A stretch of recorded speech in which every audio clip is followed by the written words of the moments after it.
Assalamualaikum warahmatullahi wabarakatuh. Salam guru penggerak. Saya Anita Nurhidayati, JGP Angkatan 7, Kabupaten Klaten. Pada video kali ini, saya akan membahas mengenai pemikiran filosofi Ki Hajar Dewantara tentang pendidikan yang berpihak pada murid. Menurut Ki Hajar Dewantara, pendidikan adalah tempat persemaian benih-benih kebudayaan dalam masyarakat.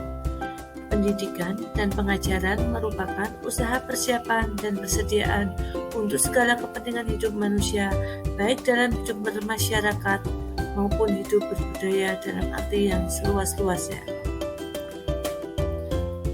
Tujuan pendidikan menurut Ki Hajar Dewantara adalah menuntun segala kodrat yang ada pada anak-anak agar mereka dapat mencapai keselamatan dan kebahagiaan yang setinggi-tingginya, baik sebagai manusia maupun sebagai anggota masyarakat. Seorang penuntun harus mampu memahami kodrat alam dan kodrat zaman anak, di mana kodrat alam merupakan atau berkaitan dengan sifat dan bentuk lingkungan di mana anak berada. Pendidikan harus sesuai dengan lingkungan tempat tinggal mereka. Kemudian kodrat zaman merupakan pendidikan yang harus menekankan pada kemampuan anak untuk memiliki keterampilan abad 21. Gagasan pemikiran Ki Hajar Dewantara dan sering disebut dengan konsep trilogi pendidikan yaitu Ingarso Sung Tulodo, Ingmatyo Mangunkarso, Tuturi Handayani, yang artinya di depan memberi teladan, di tengah memberi semangat, dan di belakang memberi dorongan. 5 dasar pemikiran Ki Hajar Dewantara. Yang pertama adalah menuntun. Kata menuntun dimaknai sebagai anak diberi kebebasan, tapi pendidik sebagai pamong dalam memberi tuntunan dan arahan agar anak tidak kehilangan arah dan membahayakan diri. Seorang pamong dapat memberikan tuntunan agar anak menemukan kemerdekaannya dalam belajar. Yang kedua adalah petani. Ki Hajar Dewantara mengibaratkan peran pendidik seorang petani atau tukang kebun. Anak-anak seperti biji tumbuhan yang disemai dan ditanam di lahan yang sudah disediakan.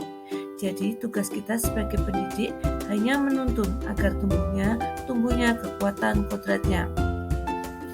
Yang ketiga, budi pekerti. Menurut Ki Hajar Dewantara, budi pekerti merupakan perpaduan antara cipta, karsa, sehingga menciptakan karya. Kemudian yang keempat adalah bermain. Bermain adalah kodrat anak. Bermain digunakan dalam pembelajaran di kelas ataupun di sekolah. 5. Pembelajaran yang berpihak pada murid. Pendidikan harus berpusat pada siswa.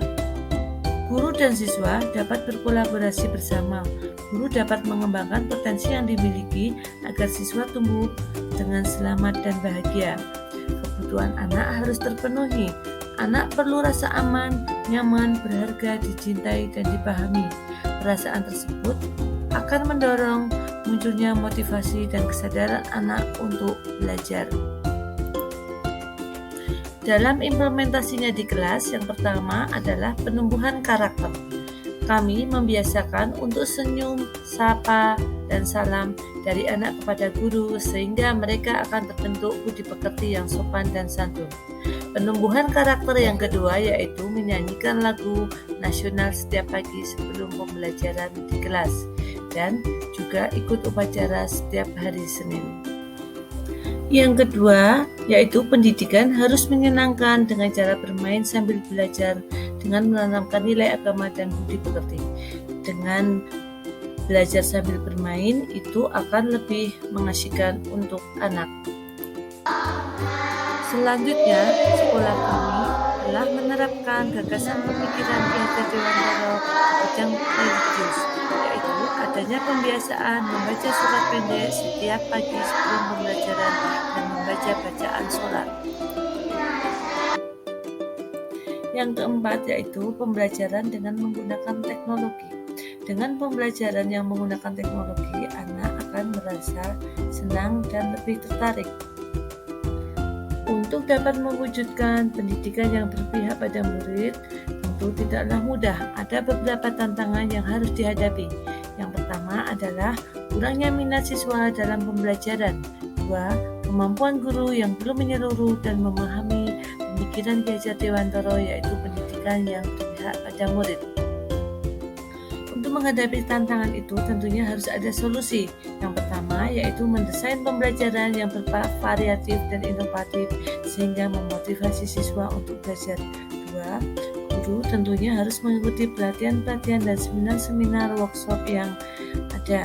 Kemudian yang ketiga, guru jangan bosan, harus selalu memberi teladan atau contoh yang baik kepada siswa.